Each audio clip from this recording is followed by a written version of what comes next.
Hey everyone, Justin Townsend here with Harvesting Nature. Today I'm at Lost Creek Hunting Ranch in North Texas. We use Lost Creek Ranch to host some of our wild pig skills camps a couple times a year. They have a wide selection of exotic game animals that you can also hunt throughout the year.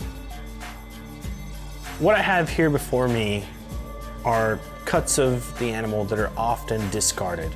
They are the cuts known as the offal, meaning the cuts that are the internal organs, the heart, the kidneys, the caul, the liver, the tongue, the head, the parts that usually aren't seen in the supermarket. As hunters, you have the opportunity to take these from the animals, bring them to your kitchen, and really enjoy them. I've got a liver, some caul fat, a kidney, and a heart.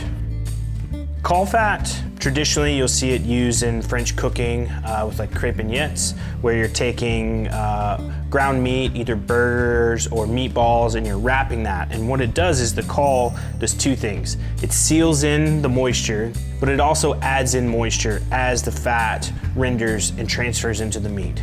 Really great tool to have in your toolbox if you're cooking wild game, because wild game is notoriously lean, so any opportunity you can add natural fats back into it is really good.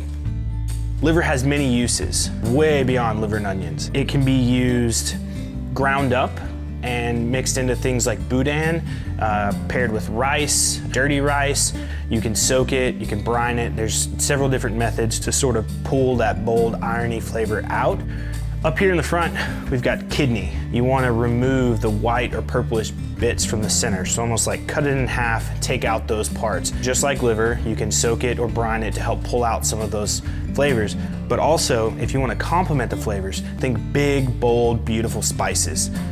Big flavors for a big flavor profile. And then back here in the back, we've got heart.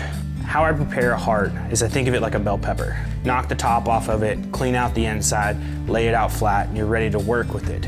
One thing with heart, you either want to cook it with high heat very fast, or you want to cook it low and slow until it's fall apart. Anywhere in between is going to give you this like rubbery substance that you're not really going to enjoy as much.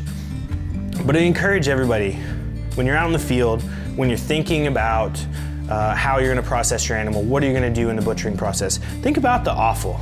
Think about those organs and think about what you can do. All these things can be used. They have been used, and just experiment a little. Who knows? You may find you really enjoy it.